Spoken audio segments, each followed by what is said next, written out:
Have there been some plants that maybe you've not had great success with in the past, but you've still got that itch that you want to scratch? You still want to see if you can try again and see if this time round you've got a better experience with those plants. Stick around with me in this video. I'll talk you through some of the plants that I would love to try growing again.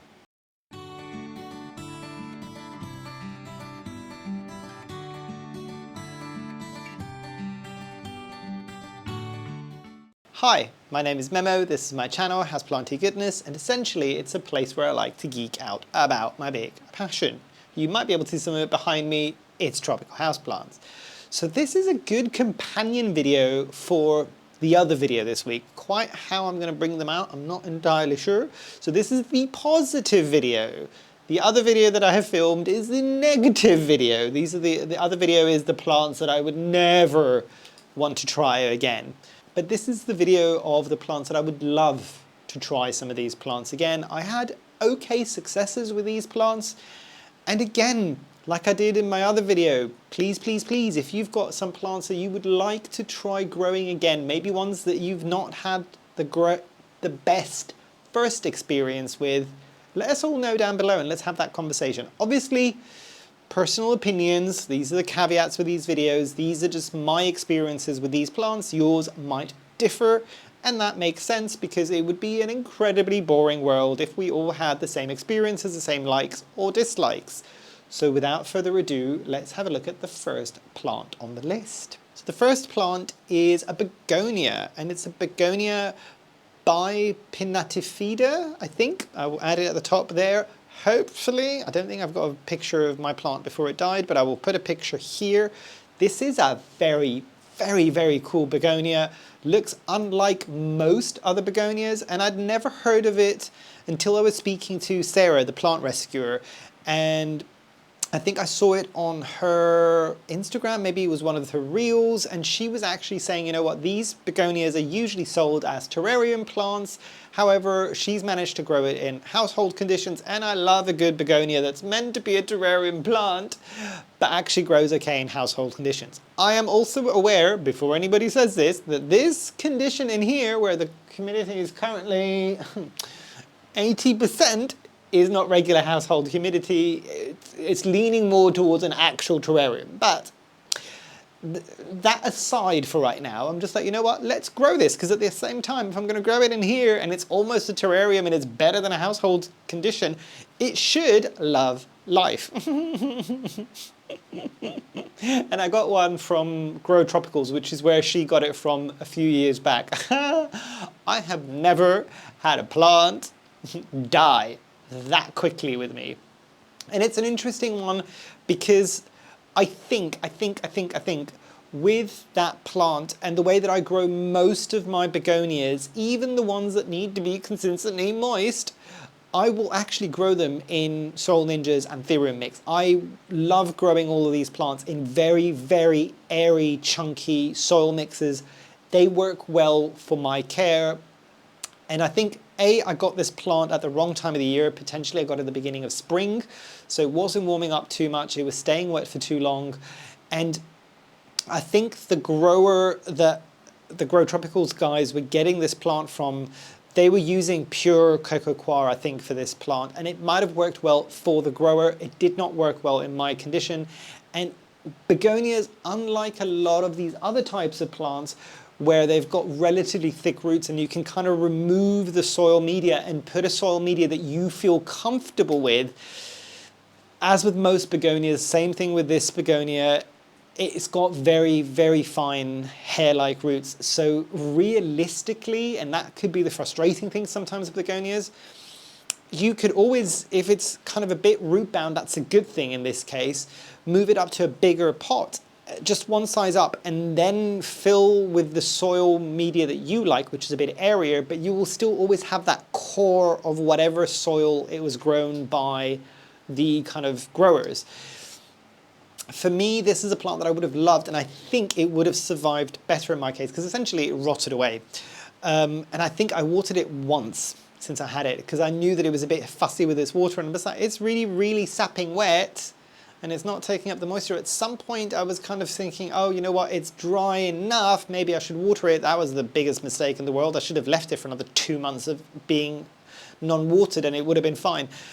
But yeah, and that's the thing as well about keeping begonias happy. I find in the winter, they kind of, I don't want to say they turn into succulents, but they are plants that I find, at least in my care, that they kind of want to go almost not bone dry, but dry before they get watered. Maybe less so in the summer, they're less forgiving of that in the summer, but the winter I find they do better with that, which is why I want that chunkier soil mix. So this is just a very long way of me saying I think if it had a different soil media and I could have changed that soil media, it would have done better, which is why I would love, because that plant looks so cool, unlike any other begonia, as I said at the very beginning of this section. But I would like to see if I could find it from a grower. It might be one that I have to find as a propagation from maybe somebody on eBay who's growing it in a media that I'm more comfortable with, which might be a tall order because a lot of people probably wouldn't grow their begonias in something like that. But I would love to give this plant another try if the conditions are right. Oh, yay! And the next one, I have done a couple of videos, I think, and I'll see if I can link them at the top. This is a type of plant, or a plant, which is part of the ginger family. So this was the spiral ginger. I cannot remember the scientific name. I'll add it at the top, but I will put some pictures. Hopefully I've got some old pictures of mine here.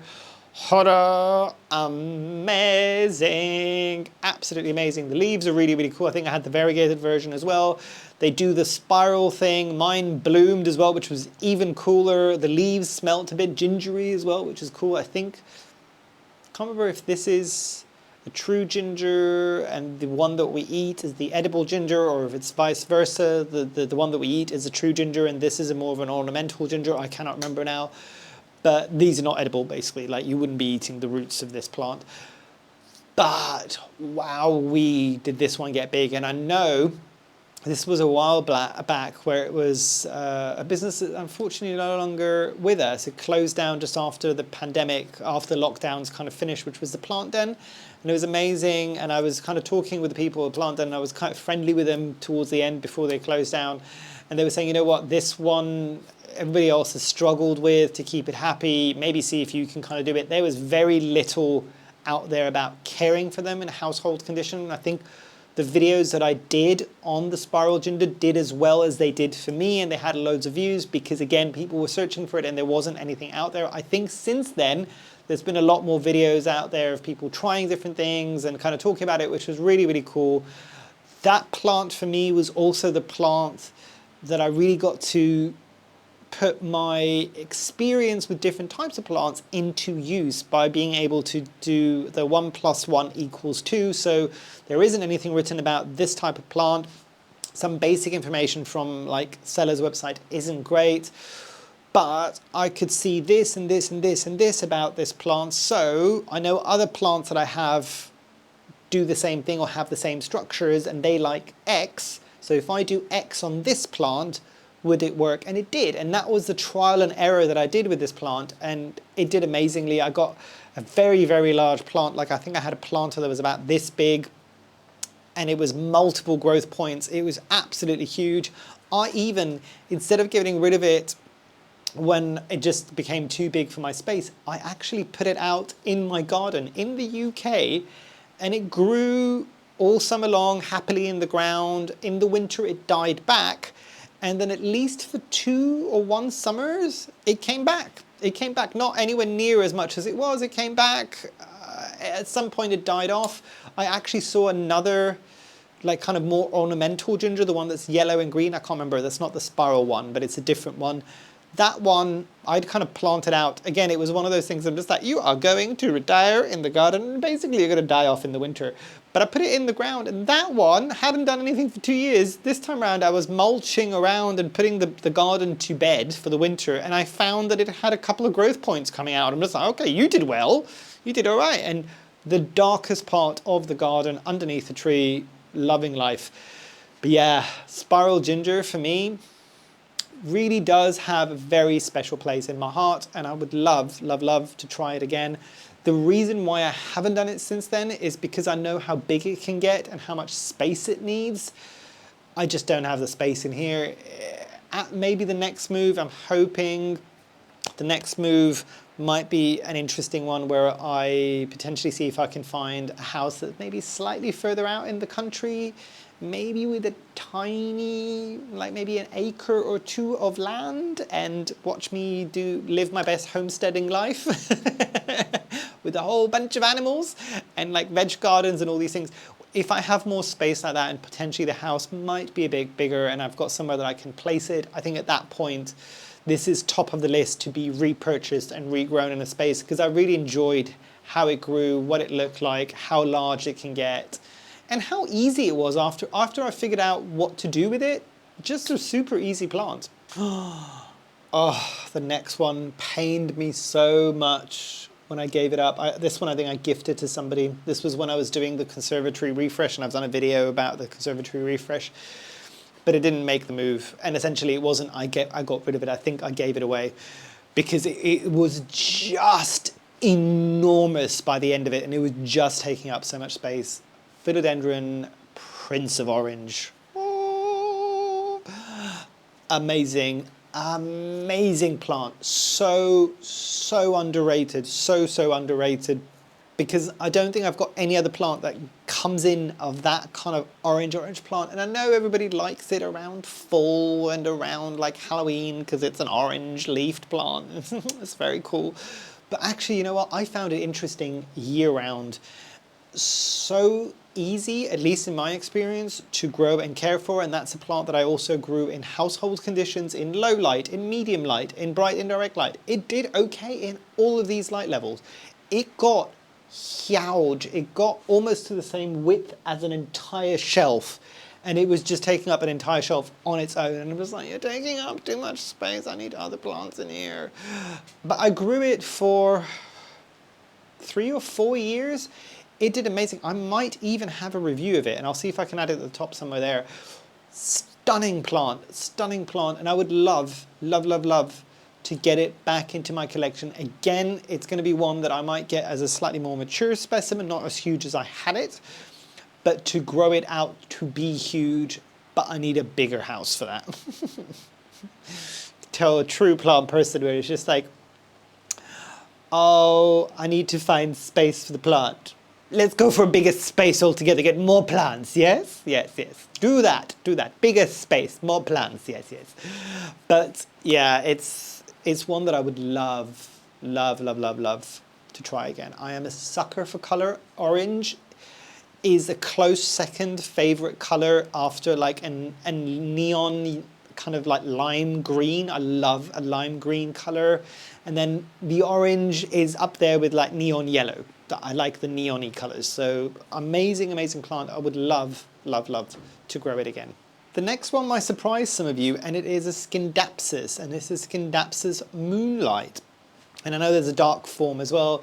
Either one of these, I've never grown the dark form. I've only ever grown the Moonlight form, and I know there's a lot of people that had a lot of issues with this plant, and I had a lot of issues with this plant as well. It was again to do with the media. Remember we were talking about before with the Begonia? Similar thing.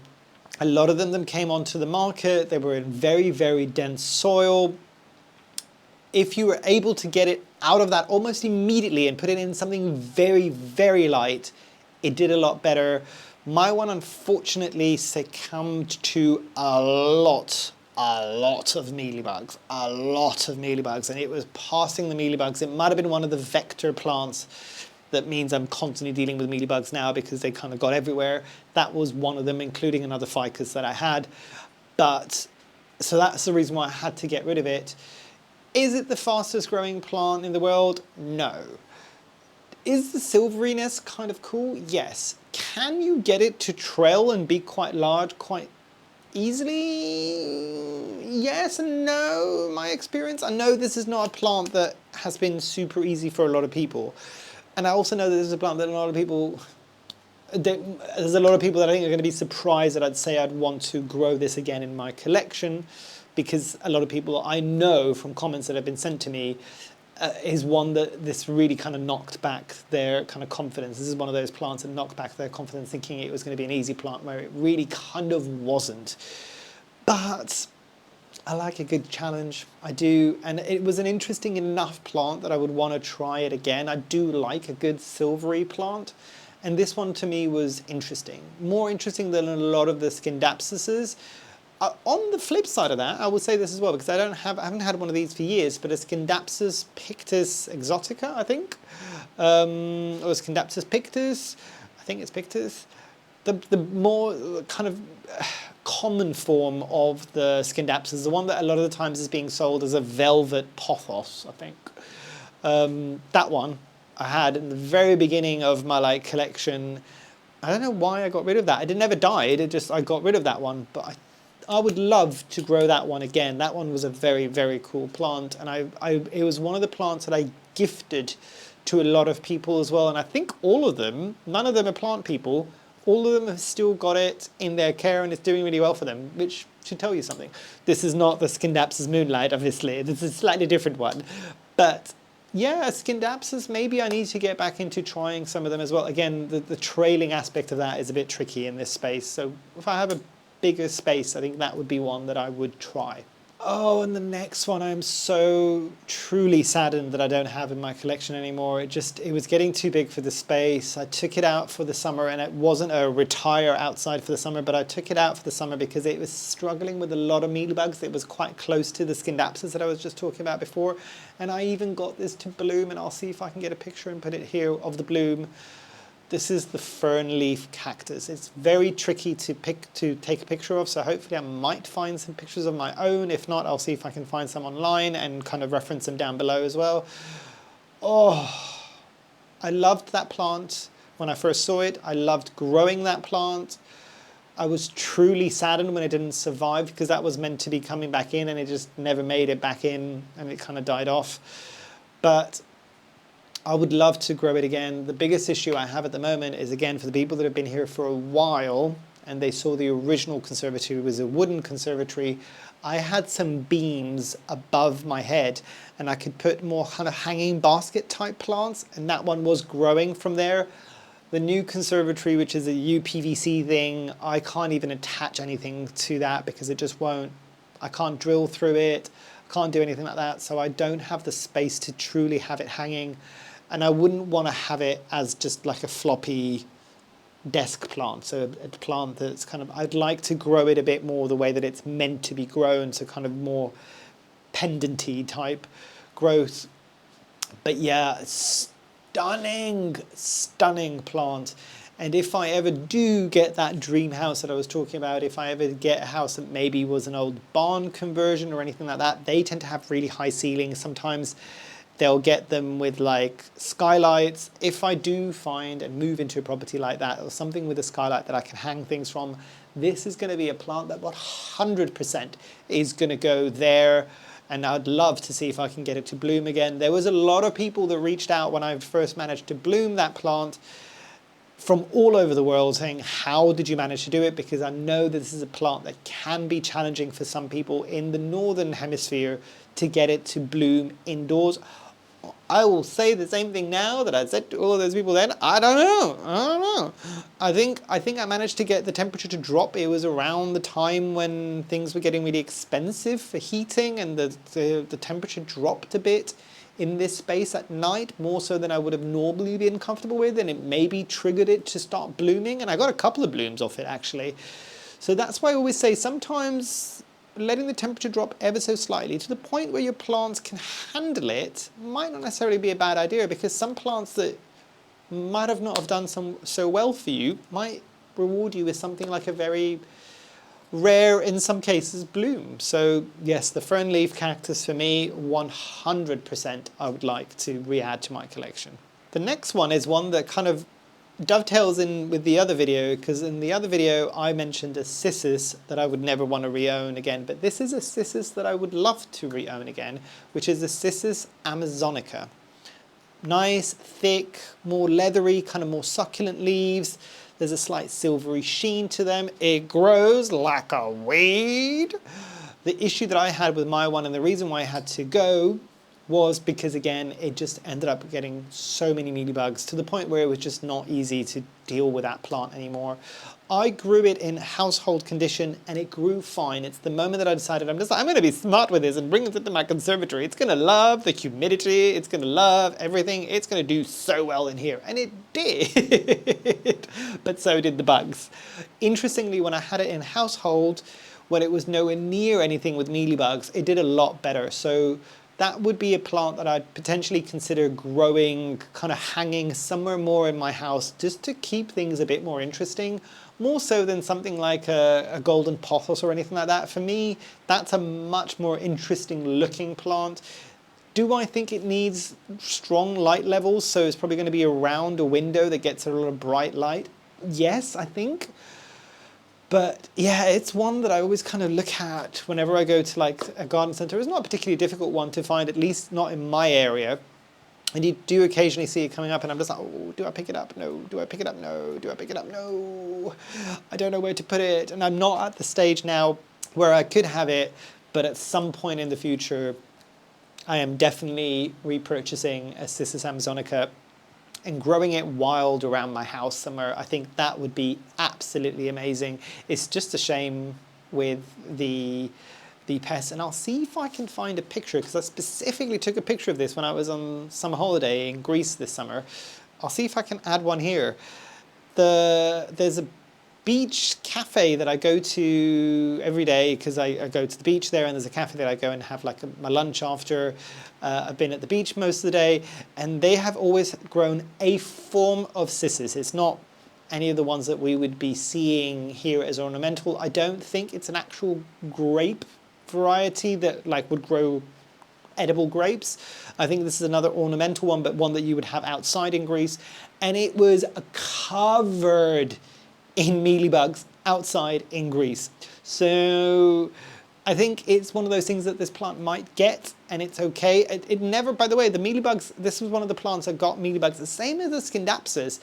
It didn't cause them any real issue. Did they grow a tiny bit slower? Maybe, but it didn't really cause them any issue. The problem with this is it's a plant that could potentially get something like mealybugs if you've got it, but if you've got it isolated from everything else and that won't touch any other plants so that mealybugs can move around onto other plants, and you're okay with that, because most people won't be, and you're okay with that, both of those plants are okay with having mealybugs on them. It doesn't cause them too much of an issue, basically. It might be unsightly for us, but generally speaking, yeah, so yeah, the Cissus amazonica, 100% I would love to add back into the collection at some point. Oh, this is a cool one. This is a cool one that I owned a while back, and I'll see if I can find a picture of my own. If not, I'll see if I can find one online. It's something called the devil's backbone, and I cannot remember what the scientific name is. I'll put it at the top there during editing. Oh, stunning plant. I did not know what I was doing with this plant when I was growing it, because I'm just like, it's got leaves, and everybody's like, it's still a succulent, it's got leaves, I'm gonna treat it like an aroid, it's fine, it needs all of the waters. And guess what happened? I rotted that plant out so super quickly. But very unusual growth pattern with the zigzagging that happens. I think I had the variegated version as well. Oh, stunning. But yes, that's one that I would have picked up by now if I had seen it anywhere, because I would make space. It's relatively columnar and compact. Knowing what I know now and knowing how I killed the previous one, I think I could keep it happy. I just haven't seen it. It's such a shame. It's one of those plants that I have not seen since that first time I bought it. So it's a shame. But yes, if I do find that plant at any given time, I am picking it up and adding it back into the collection, because hopefully I won't kill it this time around. Very cool plant. It's also one of those plants that I think if I still lived in Greece would just be a balcony plant, or a plant that I would have in the garden if it was in Cyprus, and I think it would be living its bestest of lives, and just very different and unusual. Oh, would so love to find this plant again, but yeah, unfortunately killed it off from rot. Just too much water. just because it's got leaves does not mean that you need to keep overwatering it. Similar kind of vein, and I'm not going to touch on this too much, the same with that one. This one did not die of rot, but this was the succulent that is called Dead Sticks. I'll see if I can find it and put it at the top there. I don't know why this didn't end up... Oh, this was one that I planted in with a whole bunch of other succulents in order to make a succulent arrangement, and I think I didn't judge the watering needs of all the different types of succulents well. So because I had to water a specific succulent in that planter a bit more than everything else got rotten, and eventually so did the other thing.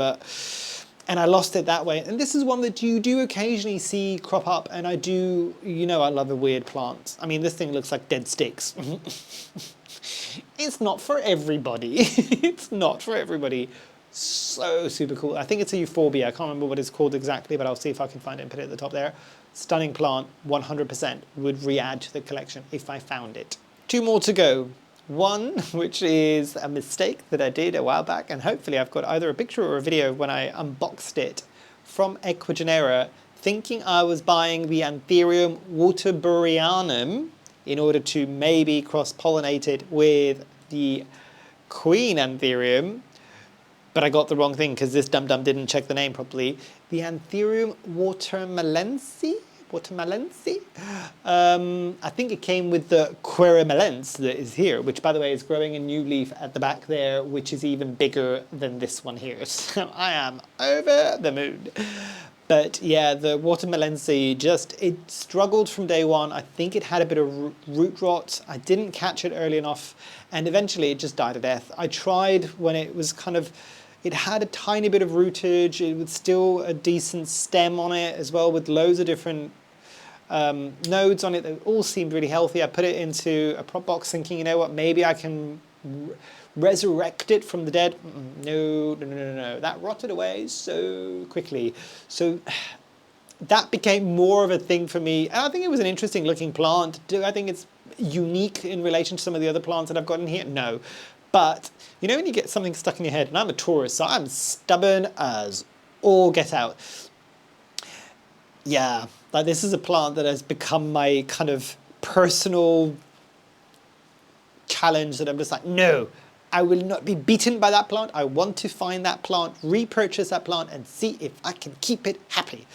Watch me fail a second time. This is one of those plants that I'm willing to do it one more time. And again, I would have to buy it from something like Ecuagenera or something like that, because it's not one that I see coming up a lot.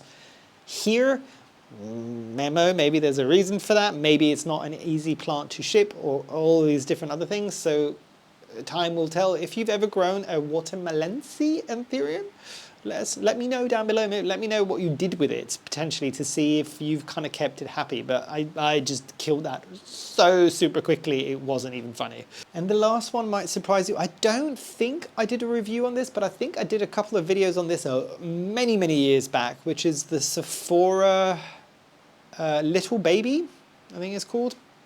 And I cannot remember. I got another plant that I will add here. This is not the Sophora. This is another plant that I think I was given at the plant swap a year ago, which is part of the same wider family, and it's got similar vibes. And they gave it to me because they knew that I grew the Sophora little baby as well as I did, and that one's doing really well. And that one is in a no drainage hole kind of pot, and it has been since day one, and it's doing really well. But yeah, the Sophora little baby, which I'll add a picture of here, either my own or whatever I can find online. Amazing kooky plant, and I think a lot of people might be surprised, shocked, or appalled at me for not having this anymore. But it was one that in the end, it was struggling a bit with me, and I knew a friend who I'd bought another one for a while back that were growing it really happily, and they don't have a collection. It was just a regular person in a regular house that had a few houseplants, loved her plant. And I'm just like, oh, I don't know what to do with my one. I don't really want to keep it anymore. And she's just like, can you please give it to me so I can have two? And I'm just like, there you go. But I do want to add that back into my collection at some point. I really enjoyed growing it. I know it can be tricky for some people. And I think it's another one of these plants that in New Zealand, it grows like a weed out and about. So if there's anybody who's like from New Zealand at the moment is watching this and is laughing, I get it, I do get it, but it's one that I would love to re-add to the collection. I mean, look at it. It is so weird. It is so weird, but so cute at the same time. So yes, Sophora, little baby, hands down, would love to re-add to my collection. But yeah, that is all the plants that I would love to retry to get growing again in my space. Any of these surprise you? Any of them that you thought would make the list and maybe you haven't seen for a while? I know I'll do an honourable mention for the Hoya linearis, because I know a lot of people have asked about the Hoya linearis. I think this is the year that it died, to be fair. So, bit of background on that one, just really briefly, because I know a lot of people have been asking for this one because they've not seen it in my space. It was getting too big for the space. Like it was hitting the floor, and I know I could have chopped and propped it, but I just decided, you know what, it's going to go and live outside for a bit, thinking I'm going to retire it because I can find it relatively easily and restart again from it. I knew what I was doing with that one, and it never died.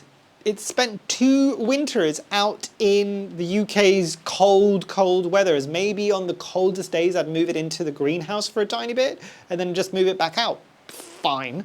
But this is the one time that I think I let it, and it's not the cold that killed it, I let it go a bit too dry in the summer and I think it just desiccated from the roots and it didn't make it this year. But it did okay. Would I add that back into my collection? Yes.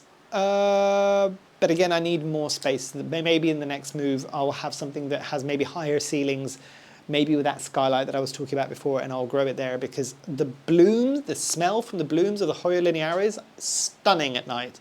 But yeah, sorry, honourable mention for that one. But yeah, did any of these surprise you? Have you got any that you've tried and didn't work out for you and maybe want to try again? Let us all know down below. I'm really curious, and I think everybody, it'd be quite interesting to see how we maybe all struggled with certain plants that other people find really easy and kind of all these things. And if you do have some advice for people wanting to try a certain plant again, let them know down below. But respectfully always, as always with my videos. But yes, hopefully you've enjoyed. Hopefully I shall see you here soon. And I truly, truly hope that you have a great rest of your day. Thanks. Bye.